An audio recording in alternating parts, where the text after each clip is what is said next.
आखिर कहां से उपजते हैं संघ के विचार बीज? किस लक्ष्य पर टिका है इसका अस्तित्व? कौन सी अदृश्य डोर में गुथे हैं संघ के स्वयंसेवक? कौन सी शिक्षा मिलती है सुबह शाम चलने वाली संघ की शाखाओं में? किस विचार पर काम करते हैं ये लोग? प्रत्येक प्रश्न का उत्तर आरएसएस के वरिष्ठ प्रचारक दत्तोपंत ठेंगड़ी जी की जीवन शैली और विचारों में देखने को मिलता है। दत्तोपंत जी अत्यंत सरल, सहज स्वभाव वाले व्यक्ति रहे हैं। भारतीय मजदूर संघ शुरू हुआ, लोगों ने हमको कहा कि भाई आप क्या ट्रेड यूनियन में काम करेंगे, आप तो चालाकी करते नहीं, हथकंडे करते नहीं, तिकड़मबाजी करते नहीं, ऐसे भोले लोगों का काम नहीं। हमने कहा हम भोलापन नहीं रखते, हम दूसरे की तिकड़मबाजी नहीं चलने देंगे, लेकिन हम भी लो लेवल वाली ऐसी कोई तिकड़मबाजी की बात नहीं करेंगे। दत्तोपंत ठेंगड़ी का जन्म 10 नवंबर 1920 में महाराष्ट्र के वर्धा जनपद में हुआ था। वे जब आरएसएस के संपर्क में आए तो समाज के क्रांति दूत बन गए। उन्होंने प्रचारक होने के नाते विभिन्न क्षेत्रों की समस्याएं समझीं और उसमें सुधार लाने के लिए 3 संगठनों की नींव रखी। सर्वप्रथम वर्ष 1955 में भारतीय मजदूर संघ की स्थापना की। हमारी संस्कृति के अनुरूप खेती और किसान को मजबूत बनाने के लिए वर्ष 1979 में भारत किसान संघ को खड़ा किया। वर्ष 1991 में उन्होंने भारतीय विकास के लिए स्वदेशी जागरण मंच की नींव रखी।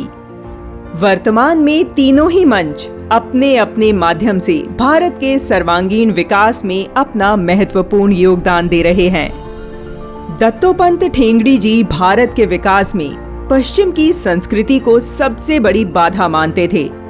वे कहते, भौतिकवादी सोच आत्मिक विचारधारा को समाप्त करने पर तुली है, जो मनुष्य को अंदर से खोखला कर रही है। जब तक समाज आत्मिक रूप से मजबूत नहीं होगा, राष्ट्र को सबल कैसे बना सकेगा? कम्युनिस्ट कार्ल मार्क्स की भौतिकवादी विचारधारा के पक्ष में खड़े दिखाई पड़ते हैं और आत्मिक विचारधारा को पिछड़ी सोच बताकर किनारा कर लेते हैं, जबकि आत्मिकता का भाव ही भारतीय संस्कृति की आत्मा है। सच तो यह है कि भौतिकता बाह्य आवरण भर है, जबकि आत्मिकता ही असल भाव है जिस पर विश्व टिका है। भौतिकतावादी विचारधारा के अनुसार बाहरी वातावरण से प्रभावित होकर मनुष्य के अंदर भाव बनते हैं, जबकि आत्मिक विचारधारा से तात्पर्य व्यक्ति के अंदर के भाव बाह्य वातावरण बनाते हैं। जैसी हमारी सोच होगी, हम वैसा ही आचरण करेंगे। यही सीख सुबह शाम लगने वाली संघ की शाखाओं में दी जाती है। सुसंस्कारित हिंदू यानी स्वयंसेवक ऐसा हिंदू जिसके ऊपर समष्टि के संस्कार है, मैं अकेला नहीं, पृथक नहीं, स्वतंत्र नहीं, संपूर्ण समाज शरीर का मैं एक अंग मात्र हूँ। यह अंगांगी भाव, यह संस्कार जिसके अंदर है, ऐसे हिंदू को हम स्वयंसेवक कहते हैं। उन्होंने सनातन धर्म की विचारधारा को आधार बनाकर सामाजिक आर्थिक विकास के तीसरे रास्ते का प्रस्ताव रखा। कम्युनिस्ट और प्रोग्रेसिव आइडिया से हटकर उन्होंने भारतीय संस्कृति की सनातन परंपरा को महत्व दिया, क्योंकि सनातन विचारधारा ही है जहां भौतिकता और आध्यात्मिकता दोनों की बात होती है।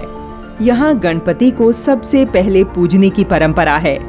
मान्यता है कि गणेश पूजन से रिद्धि सिद्धि की प्राप्ति होती है।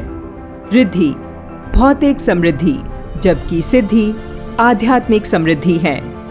ऐसे अद्भुत विचारों वाले दत्तोपंत ठेंगड़ी जी प्रशिक्षित वकील भी थे। निधन तक वे आरएसएस के प्रचारक रहे। साथ ही 12 वर्ष तक उन्होंने राज्यसभा सदस्य का कार्य भी संभाला। ऐसे दिव्य पुरुष की जयंती पर शत शत नमन।